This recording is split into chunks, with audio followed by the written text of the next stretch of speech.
Storytime, fam! And this one is dripping with romance, secrets, and one unforgettable twist. Let's jump straight into it. Asterisk, the champagne flute shattered against the marble floor of the Metropolitan Art Museum's Grand Hall, sending crystal shards across Vivian Sterling's designer heels like fallen stars. The sound cut through the elegant murmur of Manhattan's elite, drawing every eye to the woman who had just watched her carefully constructed world implode in real time. James Morrison stood frozen 20 feet away, his arm wrapped around a stunning brunette in emerald silk, his face a mask of shock that quickly hardened into something far more dangerous. The same man who had promised her forever 2 years ago, who had walked out of their marriage citing her emotional instability, now stared at her with the cold calculation of a predator assessing prey. The brunette beside him whispered something, urgent in his ear, her manicured fingers clutching his tuxedo sleeve. Sophia Chen, Vivian realized with bitter clarity. The fashion designer whose meteoric rise had coincided, suspiciously, with James's sudden interest in supporting emerging talent. The woman he had sworn was just a business connection during their final, devastating argument. Vivian. His voice carried across the crowd, smooth as aged whiskey and twice as toxic. I didn't expect to see you here. The lie tasted like copper. In the air between them, of course, he had known she would be here. The Sterling Foundation's annual charity gala had been her project for 5 years. Her attempt to use the family fortune for something meaningful beyond stock portfolios and real estate acquisitions. James knew her schedule better than anyone. Even now, she lifted her chin, feeling the familiar weight of her grandmother's diamond earrings brush her shoulders. The same earrings she had worn on their wedding day, before she learned that love could be weaponized and trust could be traded for stock options. James. She let his name fall from her lips like a verdict. How... illuminating to see you supporting the arts. Though I suppose you've always had an appreciation for beautiful things you can acquire. Sophia's grip tightened on his arm, her eyes flashing with recognition of the insult. Good, Vivian thought. Let her see exactly what kind of man she had chosen. The crowd around them buzzed with anticipation. New York's social elite fed on drama like sharks sensing blood, and the spectacular collapse of the Morrison marriage had provided months of entertainment. Now here they were, the wounded ex-wife and the man who had replaced her, circling each other in public like gladiators in evening wear. Our ladies. Ladies and gentlemen, a voice boomed over the sound system. Please welcome our evening's keynote speaker, tech mogul and philanthropist, Alexander Cross. Vivian's blood turned to ice water in her veins. She spun toward the stage, her heart hammering against her ribs as a tall figure in an impeccably tailored black tuxedo strode into the spotlight. Dark hair, glacier blue eyes, and a smile that had once made her believe in second chances. Alexander. Cross looked exactly as devastating as he had 3 years ago, when he had disappeared from her life without explanation, leaving her to pick up the pieces of her shattered trust alone. The same week James had swept in to offer comfort and eventually marriage. Alexander's gaze swept the crowd and locked onto hers with laser precision, his smile faltering for just a heartbeat before returning full force. But she caught the flicker of something raw and desperate in his expression, something that made her stomach clench with unwanted recognition. Thank you for that warm welcome. Alexander's voice filled the hall, rich and confident. Tonight I want to talk about second chances, about the courage it takes to rebuild when everything you thought you knew about yourself proves wrong. James moved closer to her, his presence like a storm front. Interesting choice of speaker, Vivian, though I suppose you always did have a talent for dramatic timing. She kept her eyes on Alexander, even as her peripheral vision caught the way Sophia's face had gone pale with realization. The fashion designer was many things, but she was not stupid. The tension crackling between Vivian and the man on stage was unmistakable. Some bridges, James. Burn whether you want them to or not, Vivian replied, her voice steady despite the chaos erupting in her chest. The question is what you build from the ashes. Alexander's speech continued, each word seeming to carry double meaning, but Vivian barely heard him over the roar of blood in her ears. 3 years of wondering what had gone wrong, of building a marriage on the foundation of her need to prove she could love someone who would stay. 3 years of telling herself that Alexander Cross had been a mistake, a moment of weakness she had been lucky to escape. Now here he was, commanding the stage like he had never left. His eyes finding hers again and again as he spoke about redemption and the price of ambition. And beside her, James radiated the kind of barely contained fury that had once made her lock herself in bathrooms to cry in silence.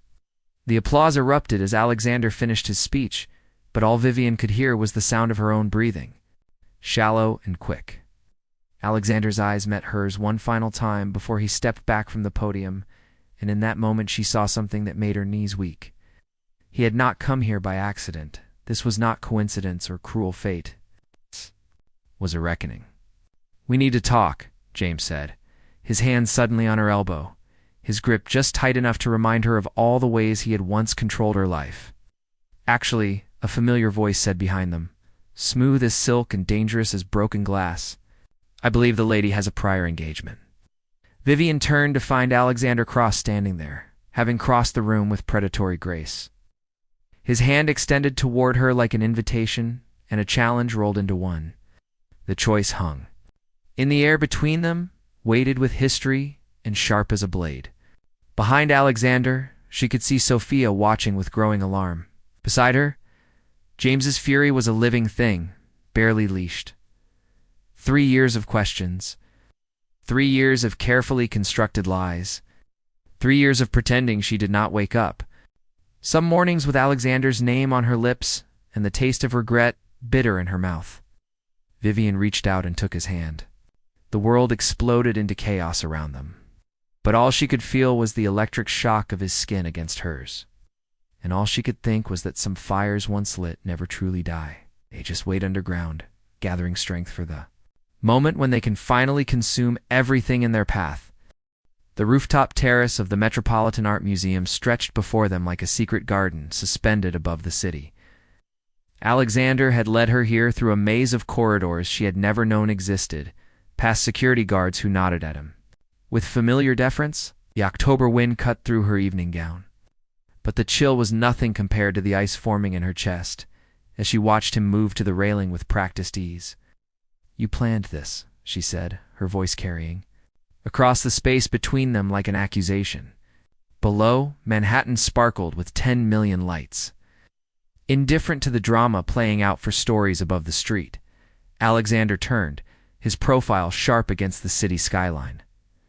"Did I? Or did you plan it when you chose tonight's keynote speaker?" "Shh." Question hit like a slap. Vivian had personally selected him from a list of potential speakers 6 months ago, telling herself it was purely professional. His technology company had donated more to charitable causes than any other organization in the past year. It made perfect sense. The lie tasted bitter now. "I chose someone who could write a large check," she said, but the words felt hollow even. To her own ears, $50 million. Alexander's voice was quiet, almost contemplative. "That's what Cross Technologies is donating to your foundation tonight, enough to fund your scholarship program for the next decade." The number should have thrilled her. Instead, it felt like a noose tightening around her throat. "Want, Alexander?" He moved closer, each step deliberate and measured. She could smell his cologne now, the same scent that had once clung to her skin after their stolen afternoons in his penthouse. The same scent that had haunted her dreams for 3 years.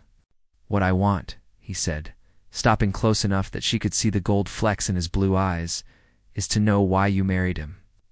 The question hung in the air like a blade. Vivian felt herself transported back to that terrible week when Alexander had vanished from her life without explanation, leaving only a brief text that had shattered her world. "Family emergency. Can't see you anymore. I'm sorry." No phone calls returned, no emails answered, nothing but silence where there had once been love. "You left." The words came out raw, stripped of all the sophisticated armor she had spent years building. "You disappeared like I meant nothing to you, 'cause you did." The brutal honesty in his voice made her flinch. At least that's what I thought. That's what I was told. Something in his tone made her stomach drop. Told by whom? Alexander's laugh was sharp as winter air. "Your husband has always been very protective of his interests, Vivian. Very thorough. In eliminating competition, Implications crashed over her like ice water. You're lying, am I?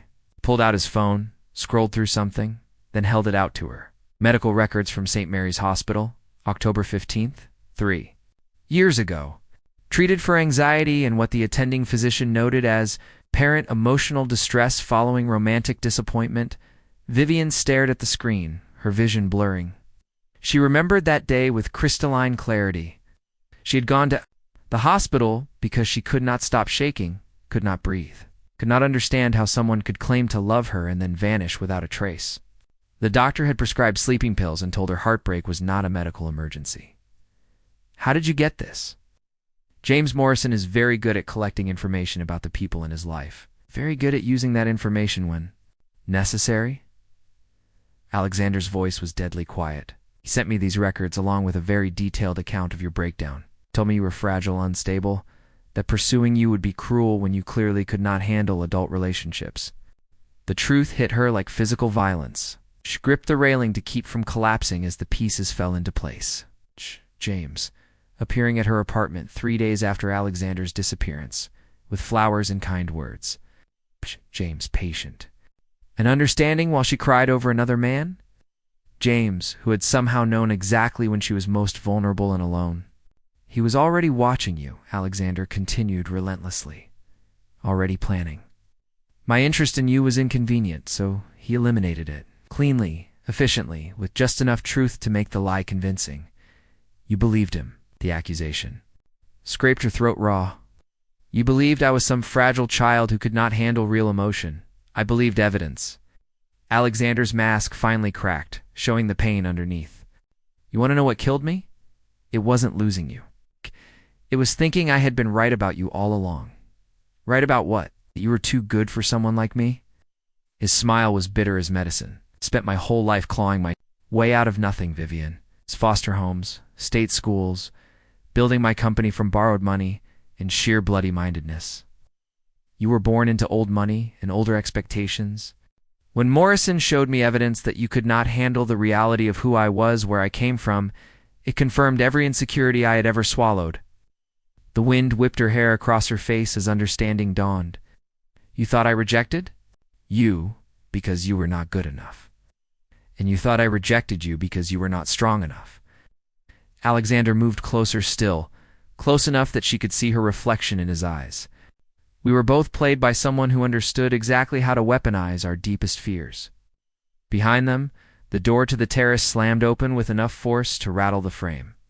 James strode onto the rooftop, his face a mask of fury, with Sophia trailing behind him looking pale and stricken.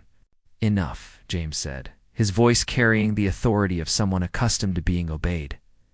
Vivian, we're leaving now. The possessive pronoun hit like a physical blow. You're still my wife in everything that matters, James replied, his gaze fixed on Alexander with unconcealed hatred. And I won't stand by while this man fills your head with lies and delusions. Alexander laughed, the sound sharp enough to cut glass. Lies? Shall we discuss lies, Morrison? Like the fabricated medical records you showed me, fictional breakdown that never happened. Or should we skip ahead to the more recent lies, like telling Sophia here that Vivian was an amicable divorce, when you actually destroyed her credit and froze her assets until she signed your settlement agreement? Sophia's intake of breath was audible across the rooftop. Ow, James. He's manipulating you, James said to Vivian, ignoring his girlfriend entirely. Just like he manipulated you before. Cross uses people, Vivian. It's what he does. He disappears. When things get difficult and reappears when he wants something, like a $50 million donation, Vivian asked, her voice deadly quiet. What exactly do you think he wants from me that $50 million wouldn't buy more easily? The question hung in the air, unanswered and unanswerable. James's face went through a series of micro-expressions before settling on something that looked almost like desperation. You, Alexander said simply, his eyes never leaving Vivian's face. I want you back. I want to finish what we started before.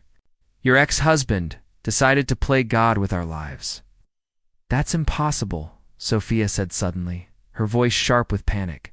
James, tell them that's impossible. Tell them you love me. The silence, stretched like a wire pulled taut. James looked at Sophia, as if he had forgotten she existed, then back at Vivian with something that might have been hunger. "I love what Vivian represents," James said finally. "Stability, class, the kind of life I built my empire to deserve." "But not her," Alexander said, reading between the lines with surgical precision. "Never her." Vivian felt something crack inside her chest, something that had been barely holding together for 2 years. "And you?" she asked Alexander. "Do you love me? Or just the idea of taking something James Morrison wants?" The question stopped him cold. For a moment his careful control wavered, and she saw the man underneath the successful facade. Scared, scarred, still carrying the wounds of abandonment that had shaped him into someone who trusted nothing and no one. "I don't know," he said finally, the honesty brutal as a confession. "I know I never stopped thinking about you. I know I built half my fortune trying to prove I was worthy of you. I know that seeing you take his hand tonight felt like dying and coming back to life at the same time." "That's not enough," she whispered. "No," he agreed. "It's not, but it's true." Below them, sirens wailed through the Manhattan streets. But up here the only sound was the wind and the ragged breathing of 4 people, caught in a web of lies and half-truths and 3 years of accumulated damage. "Choose," James said suddenly, his voice hard as granite. "Choose right now, Vivian. Come home with me, and we can work through this. Stay here with him, and I will make sure you regret it for the rest of your life." The threat was not idle. James Morrison was a man who collected power like other people collected art, and he wielded it with surgical precision against anyone who crossed him. "And if I choose neither?" Vivian asked. "Then you prove I was right about you all along," Alexander said quietly. "Too afraid to fight for what you want." The words hit like a physical blow, designed to cut deep. Round them, the city hummed with life and possibility. 10 million people making choices that would shape their futures. Up here, 4 people stood, frozen in a moment that would define the rest of their lives. Vivian. Sterling had spent 32 years being what other people needed her to be. The perfect daughter, the society wife, grateful ex-wife, who took her settlement and disappeared quietly. For once, she was going to be what she needed herself to be. She looked at James, seeing him clearly for perhaps the first time. A divorce. A real one this time. It's not your version where you keep all the power and I keep all the guilt. Then she turned to Alexander, her heart hammering against her ribs. "And I want the truth. All of it. No more games, no more manipulation, no more protecting me from information I have the right to know." "Vivian," Sophia said desperately, "you don't understand what you're doing." But Vivian was already moving, walking toward the door with steady steps that felt like the first honest thing she had done in years. She paused at the threshold, looking back at the 3 people who had shaped her life through lies and half-truths and careful manipulation. "Actually," she said, "I understand perfectly. For the first time in years, I understand everything." Door closed behind her with a soft click, leaving chaos in her wake and carrying her toward a future she could not predict or control. It terrified her. It felt like freedom. The rain hammered against the windows of Alexander's penthouse like bullets, each drop exploding against the glass in a rhythm that matched Vivian's racing heartbeat. She had not meant to come here. After leaving the museum, she had walked the Manhattan streets for hours, her evening gown soaked through, her carefully styled hair hanging in dark ribbons around her face. When the storm broke, his building had simply been the closest shelter. That was the lie she told herself as she stood dripping in his marble foyer. "You look like a drowned goddess," Alexander said, appearing from somewhere deeper in the apartment with a thick towel. His tuxedo jacket was gone, his white shirt open at the collar, sleeves rolled up to reveal forearms corded with muscle and marked with scars she had once kissed. "Don't." The word came out sharper than she intended. "Don't say things like that." "Not tonight." He stopped a few feet away, the towel dangling from his hands. "What would you prefer I say? That you look terrible? That walking alone through Manhattan in a storm was monumentally stupid? I'd prefer honesty." She took the towel, pressing it against her face to buy time. Through the terry cloth, she could smell him, that devastating combination of expensive cologne and something uniquely Alexander that had always made her feel drunk and dangerous. Starting with why you really came back. The silence stretched between them like a wire pulled taut. Outside, lightning illuminated the city in stark black and white, casting shadows that danced across the walls of his living room. The space was exactly as she remembered it. Minimalist furniture, abstract art, everything chosen for maximum impact and emotional distance. The home of a man who trusted nothing to last. You want honesty? Alexander moved to the window, his reflection, ghost-like in the rain-streaked glass, came back because I was dying by degrees.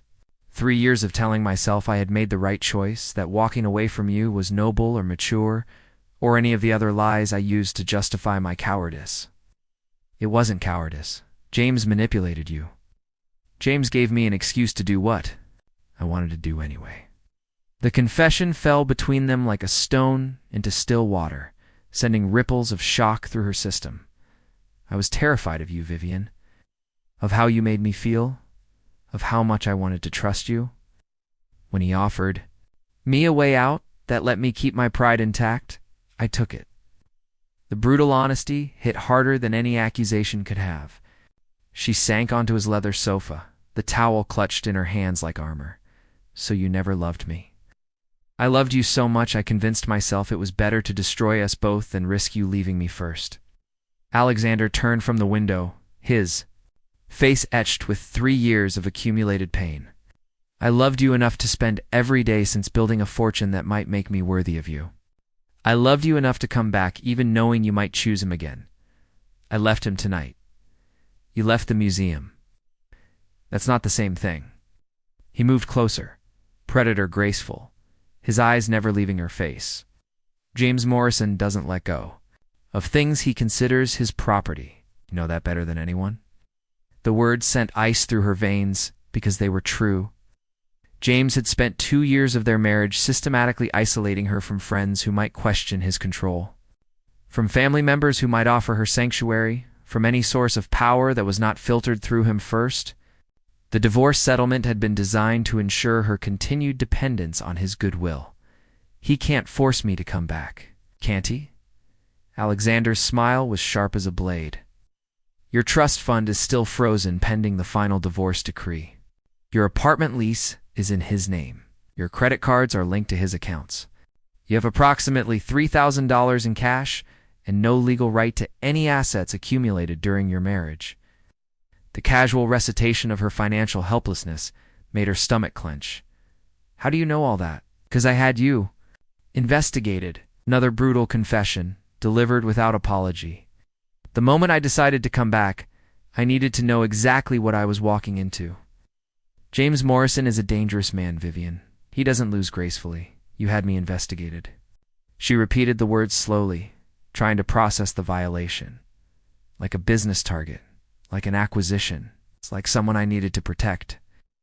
Alexander sat on the edge of the coffee table, close enough to touch but still maintaining careful distance. Do you know what your ex-husband did to his last business rival, Marcus Chen, the hotel developer who tried to block his Miami expansion? The name hit her like physical violence. Chen, as in Sophia Chen, Marcus's daughter. Yes, James didn't just destroy Marcus financially. He made sure the man lost everything so completely that his family had to choose between dignity and survival. Sophia chose survival. She chose James. Understanding crashed over her in waves. Sophia isn't with him by choice. Sophia is with him because her father is in a care facility that costs $40,000 a month, and James Morrison pays those bills. She's with him because her fashion business exists entirely on his investment and connections. She's with him because leaving would mean watching her father die and her dreams collapse simultaneously. The revelation rewrote everything Vivian thought she understood about the woman she had seen as her replacement. She's as trapped as I was. Worse. You had options, even if you couldn't see them. Sophia has been systematically stripped of everything, except her beauty and her talent, both of which exist entirely at James's discretion. Lightning split the sky again, closer this time, the thunder following almost instantly. The storm was directly overhead now, matching the chaos in Vivian's chest as she tried to process the web of manipulation and control that had shaped all their lives. Why are you telling me this? Because you ask for honesty, because you deserve to know what you're up against if you try to fight him. Alexander leaned forward, his presence overwhelming in the small space between them. And because I need you to understand that whatever we decide to do next, there's no going back to the way things were. James knows about us now. He won't let that slide. What are you suggesting? I'm suggesting we finish what we started 3 years ago. Not the romance, not the fantasy version where love conquers all. The real version where two damaged people figure out how to trust each other despite everything that's been done to them. And if we can't, then we both lose. James wins. Sophia remains trapped. And you spend the rest of your life wondering what might have happened if you had been brave enough to try. The challenge in his voice was unmistakable. He was using her own words against her, the accusation she had thrown at him on the rooftop about being too afraid to fight for what she wanted. That's manipulation too, she said quietly. Yes, the difference is, I'm telling you, I'm doing it. Alexander reached out slowly, giving her time to pull away, and touched her fingers with his. The contact sent electricity through her system. 3 years of suppressed longing condensed into the space where their skin met. I'm done lying to you, Vivian, about my motives, about my fears, about what I want. I want you back. I want to take James Morrison apart piece by piece for what he did to both of us. And I want to do it with you beside me, instead of fighting against each other. The proposal hung in the air between them, weighted with possibility and danger in equal measure. Through the windows, she could see the lights of the city stretching toward the horizon. 10 million people living their lives in relative safety, while she sat in the eye of a storm that could destroy everything she had left. Her phone buzzed against the coffee table, James's name flashing on the screen. Then again. He's already started, Alexander said, reading her expression. The pressure campaign, the reminders of everything you need him for. The promises and threats delivered in equal measure until you convince yourself that going back is the rationale. Choice. Vivian stared at the phone, knowing he was right. James would escalate methodically, professionally, using every lever of control he had spent years installing in her life. By morning, there would be consequences for tonight's defection. By the end of the week, there would be financial penalties that would force her to choose between pride and survival. Unless she chose to fight back. What would it cost? She asked quietly. This war you're proposing?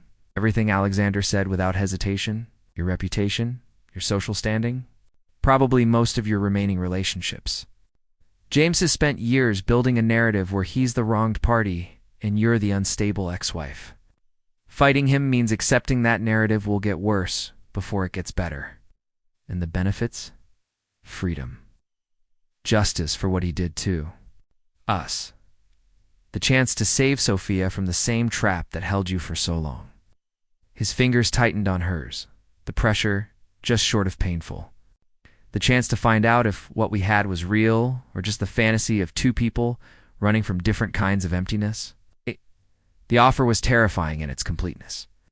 Not just revenge against James, but the possibility of rebuilding something that had been destroyed before it could fully form. The chance to discover if love could survive the kind of brutal honesty that had been missing from all their previous relationships. Her phone buzzed again. This time it was a text message visible on the lock screen. Come home, Vivian. You can work through this like adults. He's texting Sophia at the same time, Alexander said, reading her expression, reminding her of everything she has to lose if she doesn't bring you back under control. The realization that Sophia was also being manipulated, also fighting her own battle for survival, shifted something fundamental in Vivian's understanding of the situation. This was not just about her relationship with James or her unfinished business with Alexander. This was about breaking a system of control that had trapped multiple people in cycles of dependence and manipulation. If we do this, she said slowly, we do it right. No more secrets, no more protecting each other from difficult truths. If you're going to be honest with me, I need to be honest with you. What kind of honesty? Vivian met his eyes, seeing her.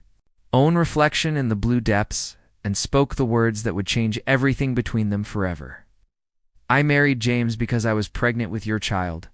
The confession hung in the air like a grenade with the pin pulled, waiting to explode and destroy whatever fragile understanding they had built. Alexander's face went through a series of expressions before settling on something that looked like he had been physically struck. What happened to the baby? I lost it in the second trimester, 2 weeks after the wedding. The doctors said it was stress, that my body couldn't handle the emotional upheaval. The words came out clinical, detached, the only way she could speak. Them without breaking apart? James never knew.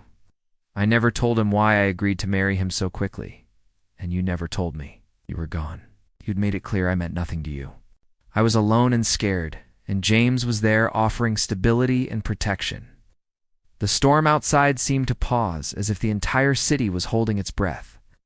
Alexander stared at her for a long moment, his face unreadable, and then slowly brought her hand to his lips. I would have come back, he said against her knuckles, if I had known.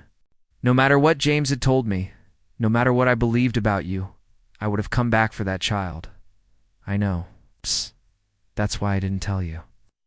The truth of it settled between them like a stone. She had protected him from a choice that would have destroyed them both, and in doing so, had chosen to carry the weight of loss alone. We can't change the past, Alexander said finally, but we can stop letting it control the future. Outside, the storm began to move away, the thunder growing more distant. But inside, in the space between them, something new was building. Not the desperate passion of their first relationship or the careful distance they had maintained tonight, but something harder and more dangerous. Understanding, acceptance, the kind of partnership. Forged in fire and tempered by loss. Partners? Alexander asked. Partners, Vivian agreed. Neither of them mentioned love. They were both too damaged, too careful, too aware of how easily love could be weaponized against them. But partnership, mutual respect, shared purpose in the face of a common enemy was something they could build on. The war was about to begin, and this time they would fight it together. The betrayal came at dawn, delivered through a registered letter that arrived at Alexander's penthouse with all the ceremony of an execution warrant. Vivian had barely slept, her mind spinning through strategies and possibilities. When the knock came at the door, she signed for the envelope with trembling fingers, already knowing from the legal letterhead that their partnership had been dealt a devastating blow before it could truly begin. Temporary restraining order, she read aloud. I won't.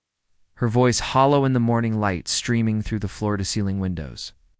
Filed by James Morrison on behalf of his client Sophia Chen, alleging harassment, stalking, and intentional infliction of emotional distress. Alexander took the papers from her numb fingers, scanning them with the practiced eye of someone who had faced legal warfare before.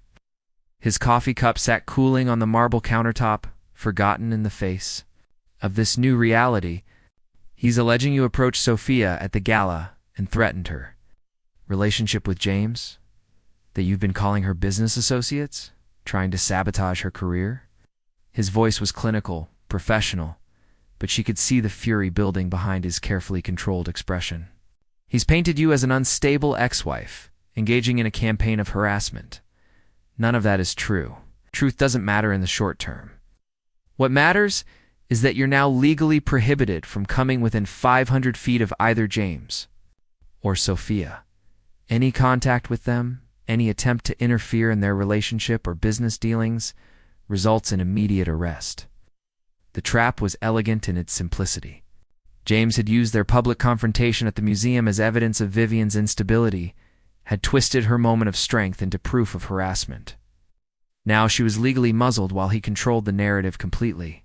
There's more, Alexander said grimly, turning to the second page. He's also filed for an emergency modification of your divorce settlement, claiming that your behavior at the museum demonstrates a violation of the good conduct clause in your agreement. The words hit like physical blows. The good conduct clause had been James's insurance policy, a legal mechanism that allowed him to claw back alimony payments if Vivian engaged in behavior that could be construed as damaging to his reputation or business interests. He can do that. He can try. And while he's trying, your monthly payments are suspended pending the outcome of the hearing. Alexander set the papers down carefully, his movements controlled in the way that suggested barely leashed violence. You've just been cut off financially and legally silenced simultaneously. Vivian sank onto the leather sofa, the weight of her situation settling over her like a shroud. In less than 12 hours, she had gone from defiant independence to complete vulnerability. James had orchestrated this with surgical precision, choosing her own actions against her in ways she could never have anticipated. How long before the hearing? Minimum 30 days, maximum 90, depending on how much James wants to drag it out. Alexander's phone buzzed, and he glanced at it with growing alarm. And that's not our biggest problem right now. What now? Instead of answering, he turned on the television, flipping to the local news. A perfectly coiffed reporter stood outside the Metropolitan Art Museum, microphone in hand, delivering what felt like Vivian's public execution. Sources confirmed that the dramatic confrontation between hotel magnate James Morrison and his ex-wife, Vivian Sterling, was precipitated by Sterling's alleged harassment of Morrison's current partner, fashion designer Sophia Chen. The incident, which occurred at last night's charity gala, resulted in a restraining order being filed against Sterling. The witnesses describe as appearing unstable and vindictive. The camera cut to file footage of Vivian and James from their wedding day, all smiles and designer elegance. Then switched to recent paparazzi shots of James and Sophia looking like the perfect power couple. The narrative was clear and devastating. The bitter ex-wife, who couldn't accept being replaced. Sterling, heiress to the Sterling family fortune, has reportedly been struggling with the dissolution of her marriage to Morrison, who cited irreconcilable differences in their divorce filing 2 years ago. Sources close to the situation suggest that last night's confrontation was part of an ongoing pattern of harassment directed at Morrison's new relationship.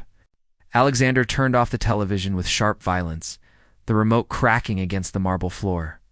He's controlling the story completely. By the time this news cycle is done, you'll be the cautionary tale about women who can't handle divorce gracefully. How is this possible? We were at the museum for 20 minutes. How does he have witness statements and a fully constructed narrative ready to go by morning? Because he's been planning this for months. Alexander moved to his laptop, fingers flying over the keyboard. James Morrison doesn't make impulsive decisions, Vivian. Every move is calculated, every contingency planned for. He knew eventually you would push back against his control, and he was ready. The screen filled with social media posts, all time-stamped from the early hours of the morning.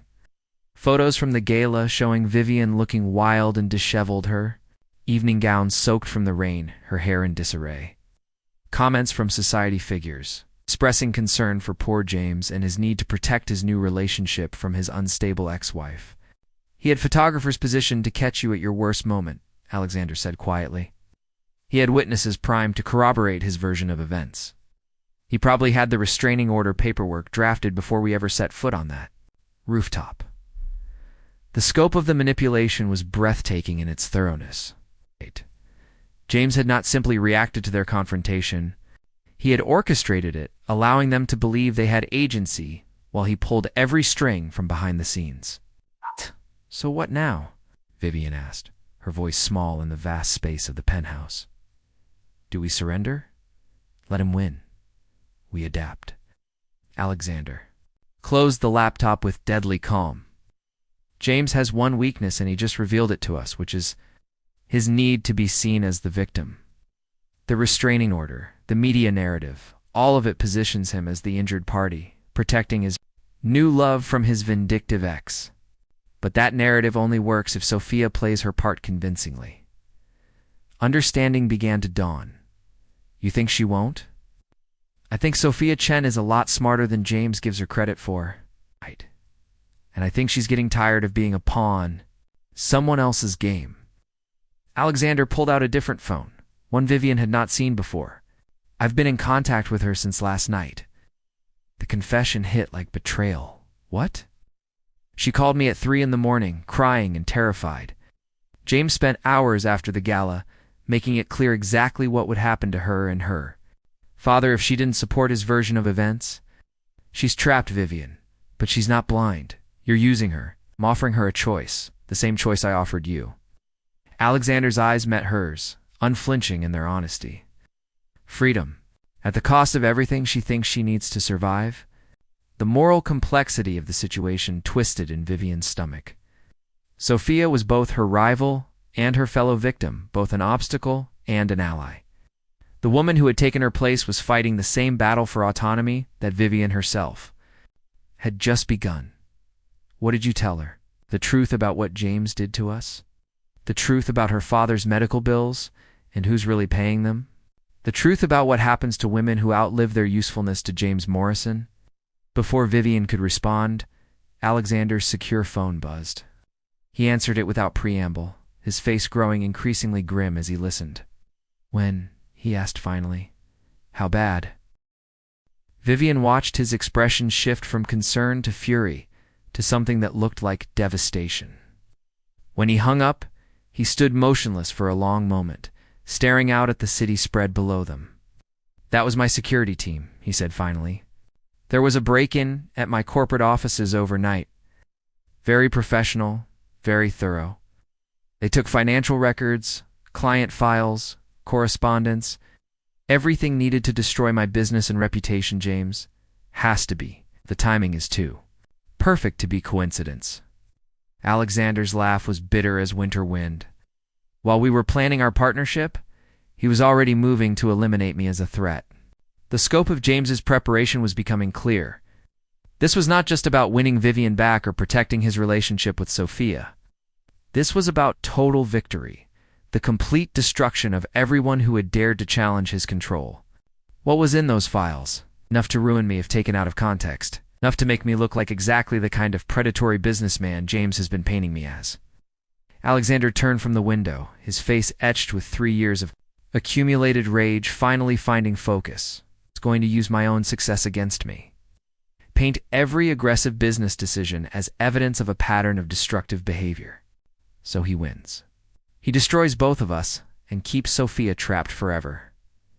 No, the word came out sharp as a blade. He made one mistake.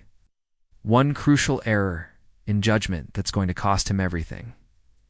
What mistake? Alexander smiled then, the expression sharp enough to cut glass. He assumed I was still the same man who walked away from you 3 years ago. The man who would choose self-preservation over fighting for what mattered. He moved to a wall safe hidden behind abstract art, his fingers flying over the combination. Lock. When it opened, he withdrew a small digital recorder and set it on the coffee table between them. What is that? Assurance. 3 years' worth of conversations with James Morrison, recorded every time he contacted me about you. Every threat, every manipulation, every admission of what he had done to keep us apart. The device sat between them like a grenade, waited. With the power to destroy James's carefully constructed narrative, but Vivian could see the cost written in Alexander's expression, the knowledge of what using this evidence would mean. Playing that recording destroys any chance of privacy for any of us. Every detail of our relationship, every intimate conversation James witnessed or manipulated, becomes public record. I know. It also makes you look like someone who secretly records conversations, someone who can't be trusted. I know that too, and it might not be enough. James has money, connections, an army of lawyers. He could find ways to discredit it, to twist it into more evidence of your vindictive nature. Yes. Alexander's voice cut through her spiraling anxiety with laser precision. Are you trying to talk me out of this because you think it won't work? Or because you're afraid of what people will think of you when they hear the truth? The question stopped her cold. In the growing morning light, surrounded by the evidence of James's systematic campaign to destroy them, she was still worried about reputation and social standing. Still trapped in the cage of other people's expectations, even as the bars were being used to beat her to death. Both, she admitted. Then we're back to the same choice we faced last night. Fight and risk losing everything, or surrender and guarantee. We lose everything. Her phone buzzed with an incoming text, then another and another. The morning social media storm was reaching her personal contacts. Friends and acquaintances offering support that felt more like voyeurism, sympathy that tasted like judgment, but buried in the avalanche of messages was one that made her blood freeze. "I'm sorry," it said. "He made me choose between saving you and saving my father. I chose my father. Please forgive me." Understanding crashed over her in waves. "Sophia, she's going to testify against me at the hearing. She's going to support James's version of events." Alexander read the message over her shoulder, his expression darkening. He's given her an ultimatum.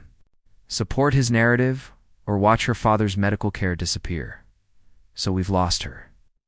Or she's warning us that she's going to betray us publicly while helping us privately. Alexander picked up the recorder, weighing it in his palm like a weapon. There's only one way to find out. "What are you suggesting? A meeting? Tonight? All four of us? No lawyers, no witnesses, no legal protection? Just the truth, laid bare between people who have been lying to each other for 3 years. James will never agree to that. He will if we make it clear that refusing means the recorder goes public immediately. He'll want the chance to control the situation, to manipulate the outcome to his advantage." The plan was insane, dangerous, likely to backfire catastrophically. It was also the only path forward that offered any chance of breaking the cycle of manipulation and control that had trapped all of them in different ways. Where? The one place where all of this started? Where James first saw us together and decided we were a threat that needed to be eliminated. Alexander's smile was sharp as broken glass. "The restaurant where he proposed to you while you were carrying my child? The location was perfect in its cruel poetry. Lernadine, where James had built his fairy tale romance on the foundation of Vivian's desperation and loss, where he had convinced her to marry him while she was still grieving the child she had lost, and the man she thought had abandoned her. Tonight in Vivian." Alexander's voice carried a note of warning that made her spine straighten. "Whatever happens in that room, whatever truths come out or lies get exposed, there's no going back. After tonight, we either win everything or lose everything. There's no middle ground left." She thought of Sophia's text, of the young woman trapped between love and survival, forced to choose between protecting the people who mattered to her and protecting herself. She thought of James's systematic campaign of manipulation, the way he had spent years positioning himself as the victim while creating victims of everyone around him. Most of all, she thought of the child she had lost, the future that had been stolen from all of them by lies and fear and the cowardice of people who chose safety over truth. "Set up the meeting," she said. The die was cast. In 12 hours they would sit down with the people who had shaped their lives through manipulation and control, and someone would leave that room destroyed forever. All that remained was discovering who. Lernadine after hours felt like a mausoleum, its elegant dining room transformed into something hollow and waiting. The staff had been dismissed, the lights dimmed to create an intimacy that felt more like a confession booth than a restaurant. Alexander had arranged everything, using connections and money to secure complete privacy for what would either be their salvation or their destruction. Vivian sat at the same corner table where James had proposed to her 3 years ago, her hands steady despite the chaos in her chest. The irony was not lost on her, returning to the scene of her greatest mistake to confront the consequences of everyone's lies. James arrived first, as she had known he would. He moved through the empty restaurant like he owned it, his Italian suit immaculate, his expression carefully controlled. But she could see the tension in his shoulders, the way his eyes swept the room looking for advantages and exits. "You look tired," he said, taking the seat across from her without invitation. "This whole performance must be exhausting." Performance. Vivian kept her voice level, though her pulse hammered against her throat. "Is that what you call it when someone finally refuses to play by your rules?" "I call it a breakdown. The same pattern of instability that destroyed our marriage." James leaned back in his chair, projecting confidence he did not feel. "The restraining order is just the beginning, Vivian. By the time I'm done, no one in this city will believe a word. You. Say including Sophia." Something flickered across his face, too fast to interpret. "Sophia understands reality better than you do." She knows what happens to people who bite the hand that feeds them. The restaurant door chimed, admitting Alexander with predatory grace. He had changed into dark jeans and a black sweater, trading his business armor for something that suggested violence barely held in check. Behind him, moving with reluctant steps, came Sophia. She looked fragile in a way that had nothing to do with her size. Her usual confidence replaced by something that might have been terror or determination. Her eyes met Vivian's across the room, and in that moment, they understood each other completely. Two women who had spent years being moved around James Morrison's chessboard-like pieces, finally sitting at the table where the game would end. "This is cozy," Alexander said, settling beside Vivian with deliberate casualness. "It's just like old times, except now we all know where we stand." James's attention shifted to Alexander with laser focus. "Do we? Because from where I sit, you're a man who's about to lose everything. Your business, your reputation, probably your freedom, when the authorities finish investigating your corporate irregularities. Irregularities you planted in my files during last night's break-in?" Alexander's smile was sharp as winter wind. "We both know how this works, James. You create the evidence you need, and then act surprised when it's discovered." "I have no idea." "What you're talking about? Of course you don't. Just like you had no idea that the medical records you showed me 3 years ago were fabricated. Just like you had no idea that Vivian was pregnant when you convinced her to marry you." The words hung in the air like smoke from an explosion. Sophia's intake of breath was audible across the table, her face going pale as understanding dawned. James's careful composure cracked for just a moment, revealing something ugly beneath. "That's impossible," Sophia said, her voice barely a whisper. "James, you told me she left you because she couldn't handle your success. You said she was unstable, that the marriage fell apart because she was too weak for your life." "People see what they want to see," James replied, but his voice lacked its usual authority. "Vivian has always been good at playing the victim, even when she was burying a child you never knew she was carrying." Alexander leaned forward, his presence filling the space between them. "Even when she was so destroyed by my disappearance that she married the first man who offered stability." "Stop." The word came from Sophia, sharp enough to cut through the tension. "Just stop. All of you." She looked around the table at the three people who had shaped her world through lies and manipulation. "I'm tired of being the naive child you all think you can protect or use or manipulate. I want the truth. All of it. Right now." The demand carried weight that surprised everyone, including Sophia herself. For the first time since entering the restaurant, she looked like the successful businesswoman she actually was rather than the victim she had been forced to play. "The truth," James said carefully, "is that Alexander Cross is a predator who destroys everything he touches. He used Vivian for entertainment and disappeared when things got complicated. He's using you now to get revenge on me for protecting her from him." "And the truth," Alexander countered, pulling out the digital recorder and setting it on the white tablecloth, "is that James Morrison has spent 3 years orchestrating our lives like pieces on his personal chessboard."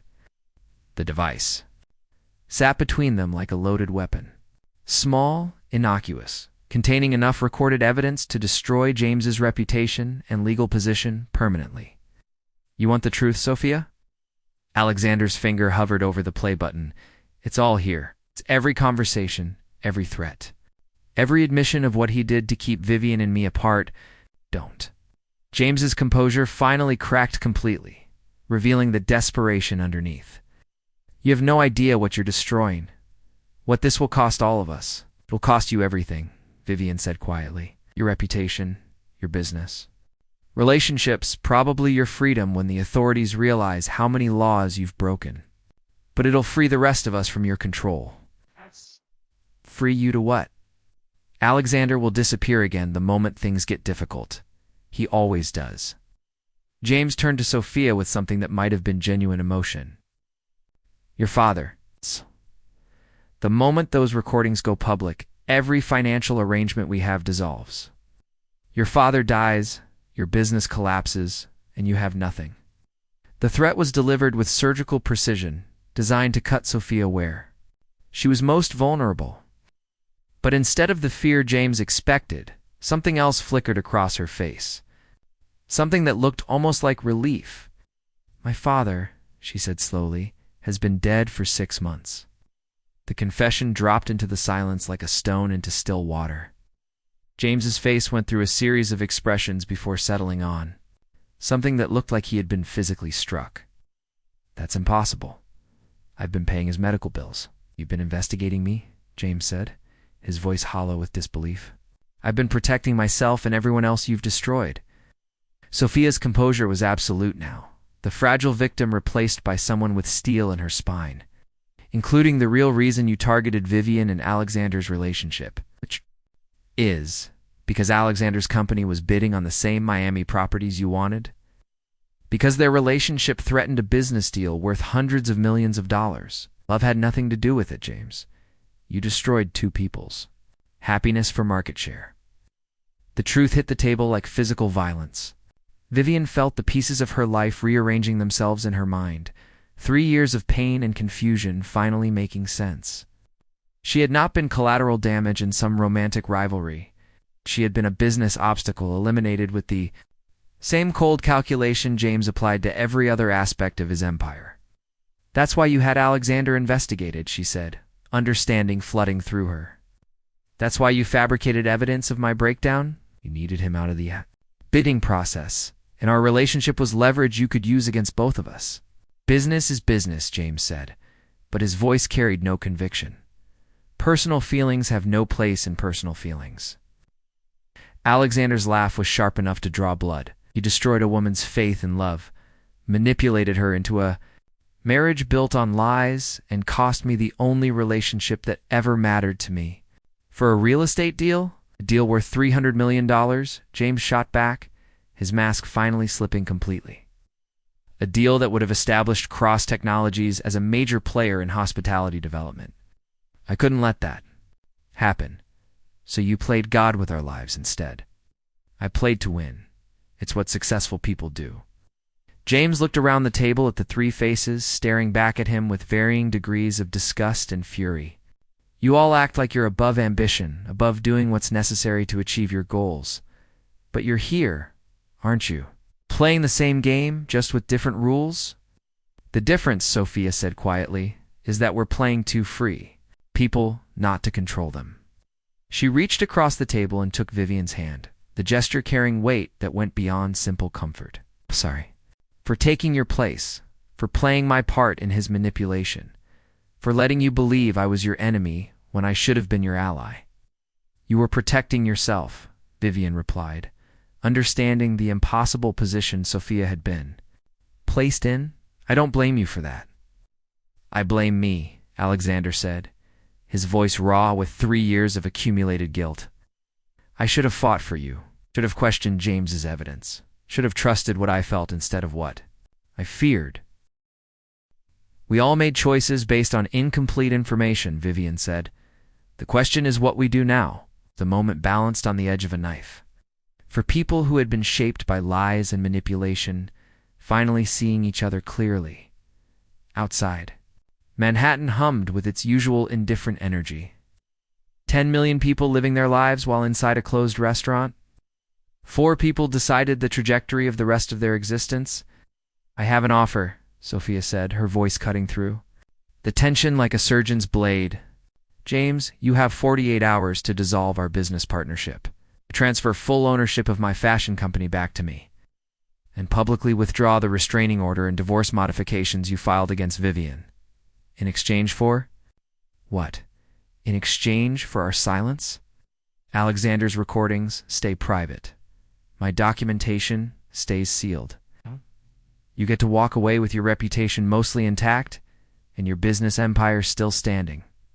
And if I refuse, then we release everything. Every recording, every document, every piece of evidence that shows exactly how you've manipulated people's lives for profit. Your business relationships dissolve, your legal troubles multiply, and your reputation becomes a cautionary tale about men who mistake control for power." The offer was elegant in its simplicity and devastating in its implications. James could surrender gracefully and maintain most of what mattered to him, or he could fight and lose everything in the most public. way possible. You're bluffing, he said, but uncertainty crept into his voice. You're all too civilized, too concerned with your own reputations to engage in mutually assured destruction. Try us, Alexander said simply. The silence stretched between them. Like a wire pulled taut, each person at the table calculating costs and benefits, weighing pride against survival. James Morrison had built his empire on the assumption that everyone else would choose safety over justice, self-preservation over truth. He was about to discover how wrong he had been. 48 hours, he said finally, the words coming out, like broken glass, and then we never see each other again. Agreed, Sophia said. With one additional condition. What condition? You get therapy? Real therapy, not the kind designed to teach you better manipulation techniques. You figure out why you need to control everyone around you, and you fix it before you destroy anyone else. The demand was unexpected, almost merciful in its concern for James's psychological well-being. But Vivian could see the steel underneath Sophia's compassion. The woman who had spent months documenting abuse, making sure it would not happen again. James stood slowly, his movements careful and controlled. For a moment, he looked older than his 45 years, worn down by the weight of his own ambitions and the consequences of his choices. This isn't over, he said, but the threat carried no conviction. Yes, Vivian said quietly. It is. He left without another word, the restaurant door closing behind him with finality that felt like an ending and a beginning. Simultaneously, the three remaining people sat in silence for a long moment, processing what had just occurred. 3 years of lies and manipulation had been exposed and dismantled in less than an hour, leaving them to figure out who they actually were when they stopped being pawns in someone else's game. So, Alexander said eventually, his voice carrying a note of wonder, what now? Now we figure out if what we thought we felt for each other was real or just shared trauma, Vivian replied, surprising herself with her honesty. And if it was just trauma, then we say goodbye like adults and get on with our lives. And if it was real? Vivian looked across the table at the man who had once broken her heart, and then spent 3 years trying to prove himself worthy of her forgiveness. At the woman who had sacrificed months of her life to document the truth and protect people she barely knew. At the possibility of building something genuine from the wreckage of so many lies. Then we start over. No games, no manipulation, no protecting each other from difficult truths. We start with honesty and see what we can build from there. That sounds terrifying, Sophia said. Terrifying, Alexander agreed. And worth it. 6 months later, Vivian Sterling Cross stood in the garden of her new home in Connecticut, watching her husband tend to the vegetable patch he had insisted on planting despite having no previous gardening experience. Alexander Cross had turned out to be surprisingly domestic when he was not building business empires or fighting legal wars, and surprisingly gentle when he was not defending himself against accusations of predatory behavior. Their wedding had been small, private, attended by people who loved them rather than people who needed to be seen with them. Sophia had been Vivian's maid of honor, their friendship forged in the fire of shared survival and mutual respect. James Morrison had honored their agreement, disappearing from their lives as completely as if he had never existed. He was in therapy somewhere in Europe, working through the psychological damage that had driven him to control and manipulate everyone around him. Vivian hoped it was true. She had no desire for revenge against a broken man. She simply wanted him to stop breaking other people. The tomatoes are coming in beautifully, Alexander said, straightening from his work and wiping soil from his hands. I think we might actually know what we're doing. Speak for yourself. I killed a cactus last year. It was before you had proper motivation. He pulled her into his arms, dirt and all, and kissed her with a kind of thoroughness that still made her forget her own name. I love you, Vivian Cross. I love you too, Alexander Cross. The words were simple, honest, carrying none of the desperate hunger that had characterized their first relationship or the careful distance that had marked their reunion. This was something deeper and more sustainable, built on truth and tested. By fire? Any regrets, he asked? About marrying you? None. About the path it took to get here. Vivian considered the question seriously, thinking about the child she had lost, the marriage that had been built on lies, the years of pain and confusion that had brought them to this moment. "I regret the pain," she said finally. "I regret the time we lost. I regret that other people got hurt because of choices we made or failed to make. But I don't regret the journey itself, because it made us who we are now. And who are we now? Two people who know the difference between love and control. Two people who choose each other every day instead of taking each other for granted. Two people who learn that sometimes the most radical thing you can do is tell the truth." In the distance, a car turned into their driveway, and they could see Sophia Chen behind the wheel. She visited often, having become the sister Vivian had never had, and the friend Alexander had never thought he deserved. Her fashion empire was thriving now that she controlled it completely. She was dating a pediatric surgeon who made her laugh and never asked her to be anyone other than exactly who she was. "Dinner will be interesting," Alexander said, watching Sophia park her car. She texted that she has news. Good news or bad news? With Sophia, it's always both. They walked toward the house together, hand in hand. Two people who had learned that happily ever after was not a destination, but a choice, made daily in small moments and large ones. Behind them, the garden grew wild and beautiful, testament to what could flourish when people finally stopped trying to control everything around them, simply let love take root. The past would always be with them, shaped by lies and manipulation, and the choices they had made in response to both. But the future stretched ahead bright with possibility, built on honesty and watered with the kind of trust that could only grow from surviving the worst together and choosing to stay anyway. In the end, that was enough. More than enough. It was everything. The end.